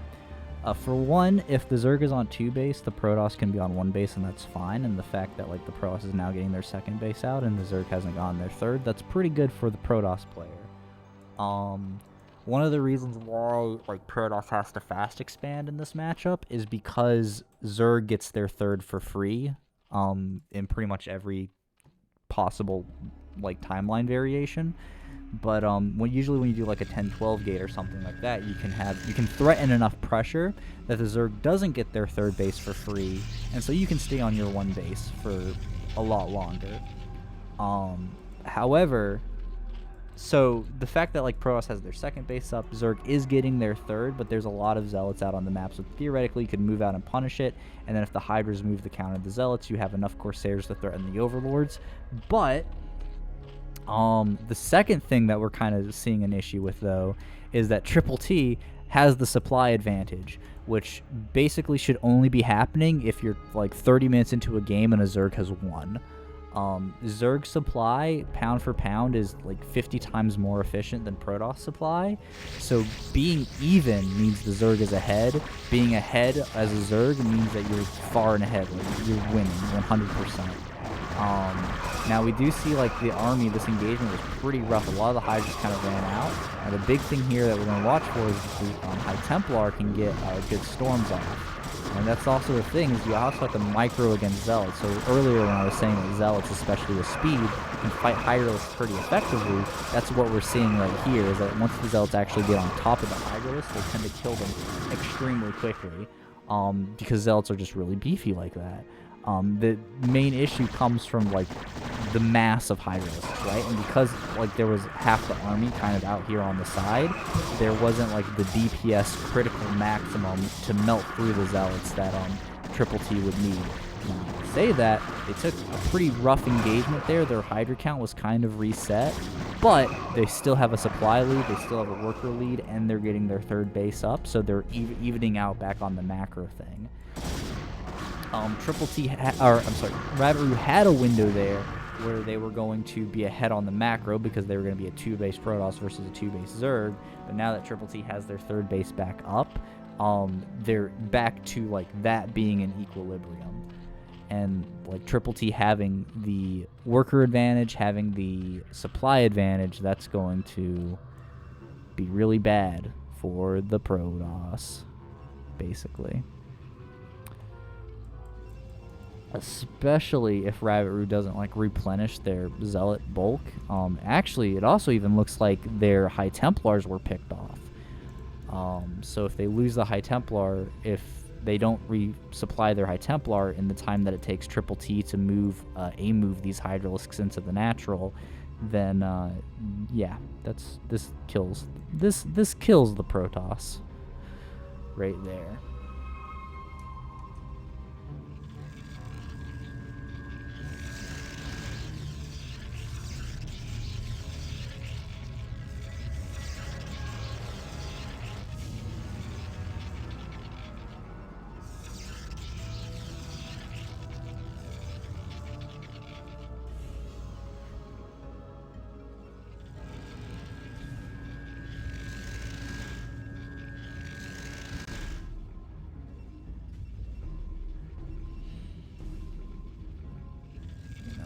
If they attack.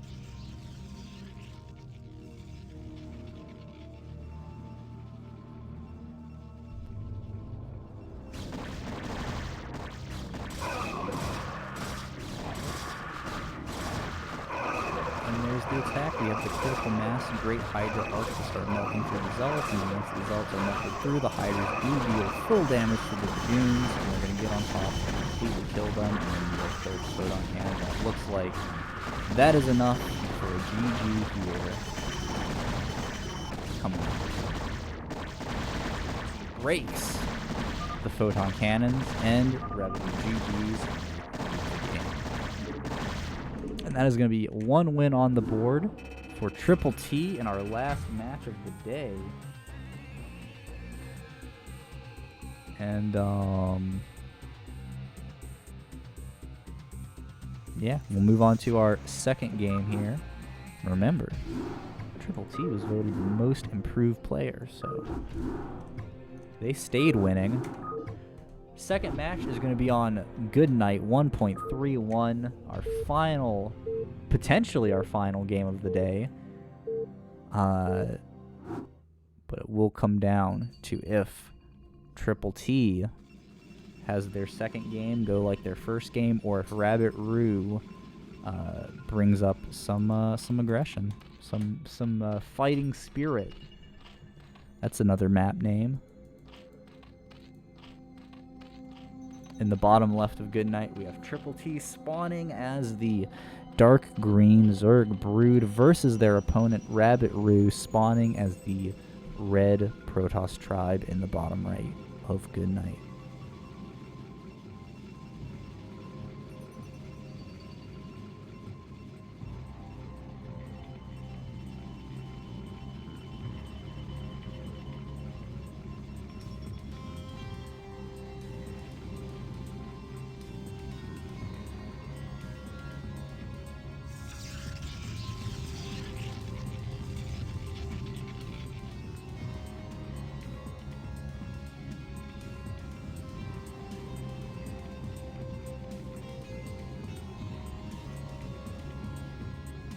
On down for the eventual wall, so it probably isn't going to be a 10-12 gate this game.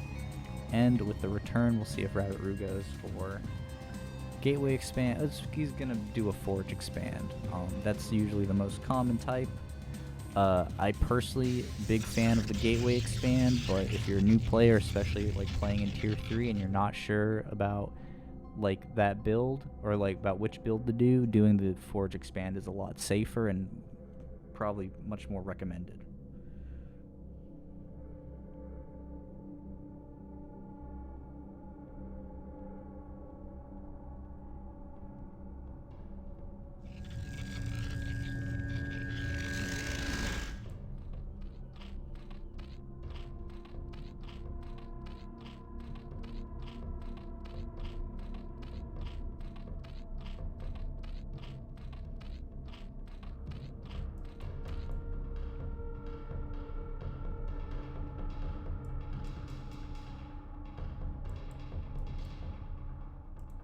T, checking for the proxy in the middle of the map. They're going for the expansion.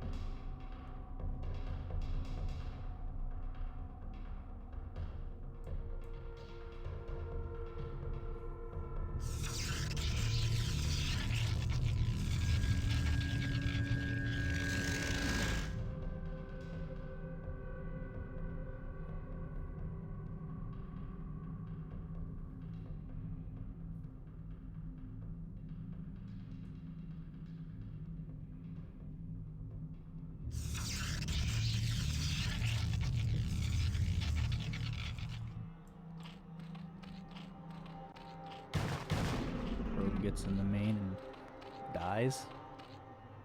40 got a tap out. Thank you for the cast. Hell yeah. I'm gonna try doing them more regularly. Probably will do one tomorrow morning as well. So hell yeah, man. Take it easy. Stick around. I don't know if you're in the CPL Discord, but join that. CPL Season 9. It's happening in 1 week. You can tell Dada I said that officially.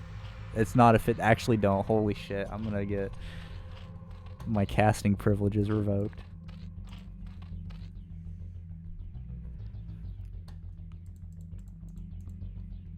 CPL Season 9 is not happening in 1 week exactly from today in this exact time.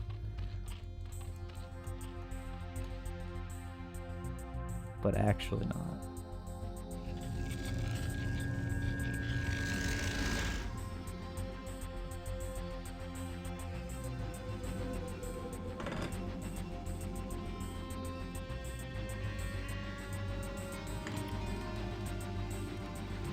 Zerglings outside the main, keeping them honest. Love to see it. Hatchery going up at the natural. Good defense there.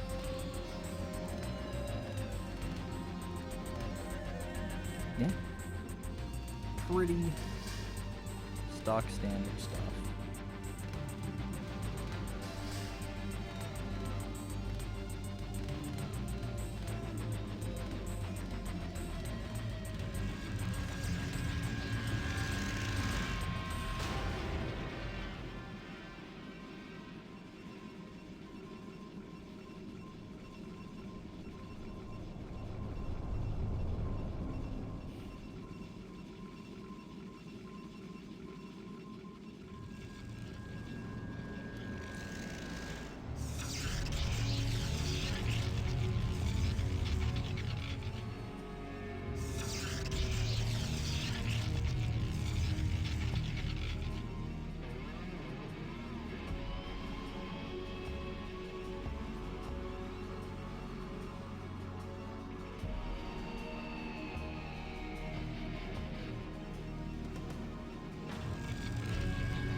Citadel of Adun finishing up, so we should see the Templar Archives pretty soon. Actually, looks like we're going for Speed Zealots instead.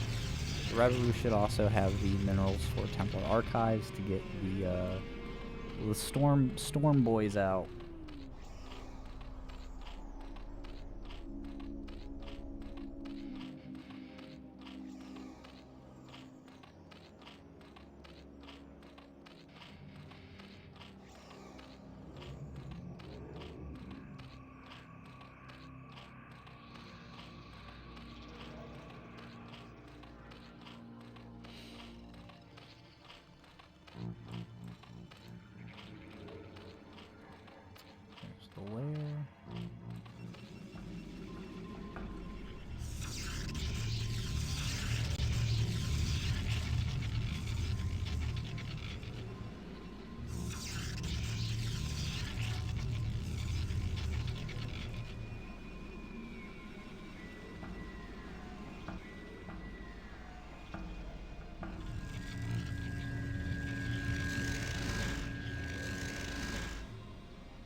Oh, shit. Zealots. Yeah. Sunken Colony's pretty good. We have some couple dead Hydralisks. Actually, wow, that's doing a lot more damage than I thought. Unfortunately, like... Oh my god, that Sunken Colony, 15 HP, one more Zealot swipe would have killed it too. And instead, they just barely get the Sunken Colonies killed. Wow. That could have potentially been a game-winning like Zealot run by. But I mean, good for Triple T. You know, they had the Sunken Colonies there. They have good hatchery evolution chamber placement, so the Zealots couldn't really like gang up on any individual Sunken Colony. So, yeah.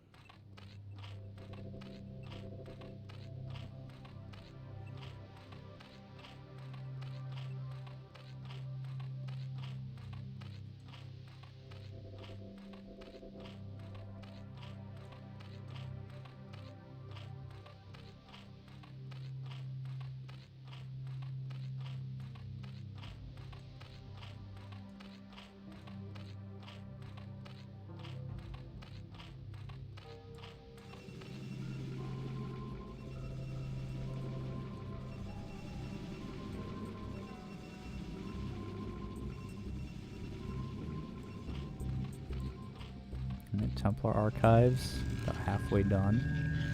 A little late, but you know, as long as you get the storm out before the Hydras are killing you, probably, maybe.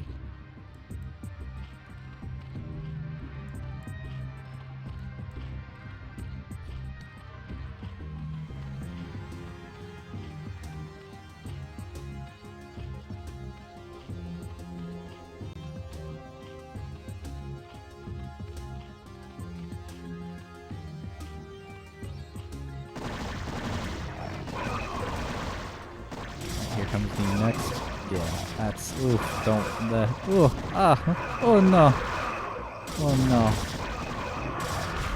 Walking single file in to die. Unfortunately, yeah, that's I mean, they'll trade, but you're spending like 100 minerals for Hydralisks, which are like pretty cheap.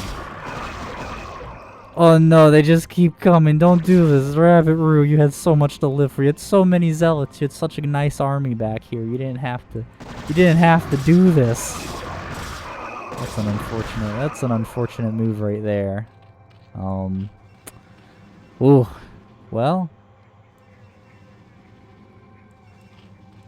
I mean, there's not that many Hydras left. It's well, I mean, you know what? It's fine. It's okay. It's fine. Oh, we're just building more Zealots. No storm, no high temp. That's rough. Yeah, don't do that. Oh, we're gonna have some pressure on the. Okay. Well, there's a photon cannon. Oh, good micro back there. Love to see it. Triple T playing very well, very cleanly. Lots of Zealots coming out. And again, like, Zealots, if they get on top of the Hydras, Zealots will kind of just completely murder them. So, I mean, I don't blame RabbitRoo for just building only Zealots. Actually, Zealots are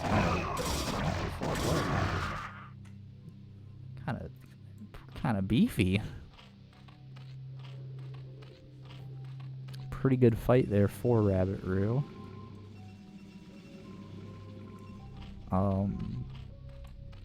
I guess. What are our upgrades at?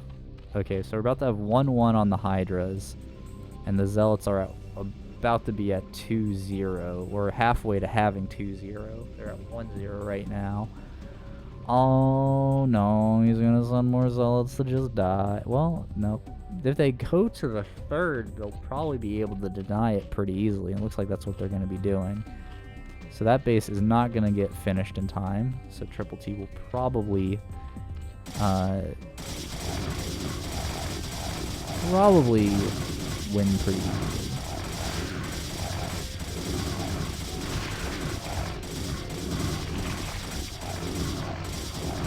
Wait, no. What am I saying? Fuck. I mean, RabbitRoo will probably take it out for me later. Jesus.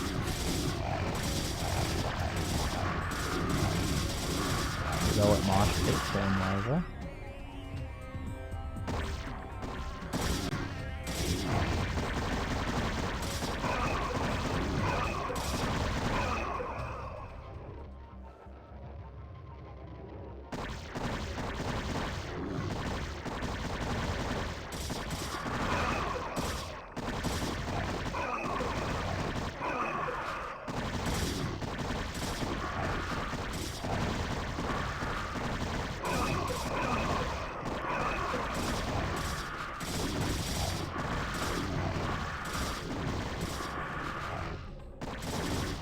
Why am I getting...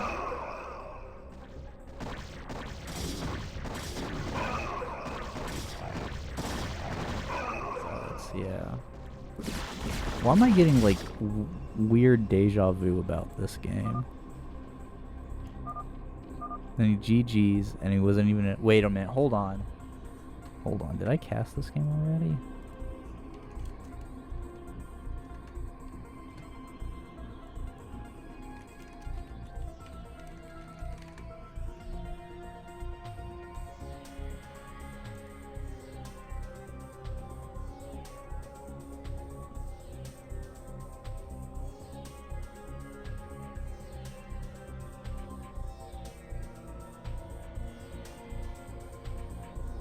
This game was not cast yet unless she did it secretly.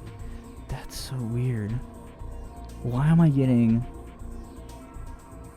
Okay, yeah, alright. I'm just getting like the weirdest deja vu from that. I feel like I might have watched it separately, and then now it's like, well,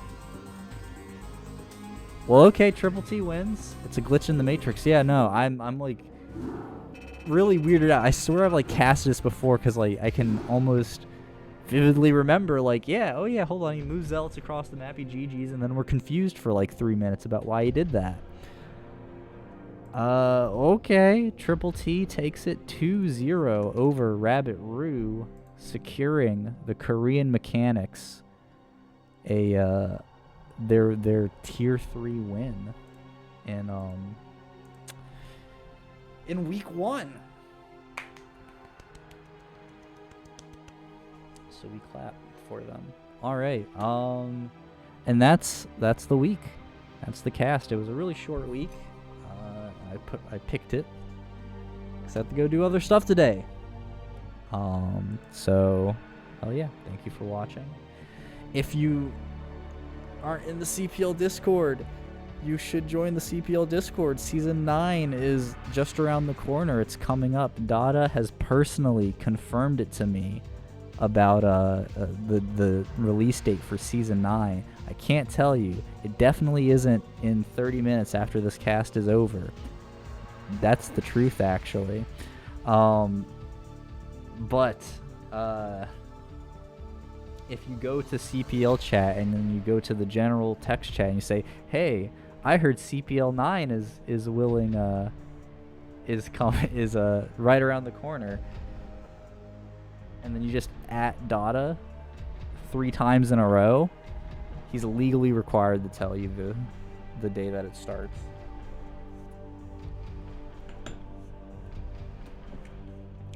That's the fucking stream then. It's like Beetlejuice, yeah, but for StarCraft games. Yeah. Like Beetlejuice. That's it. I'm gonna probably cast tomorrow, in quotation marks, maybe, unless I feel like sleeping in. So yeah, enjoy CPL. Go do that. Follow the channel if you're not following already, and play StarCraft. It's a fun game. Okay, bye.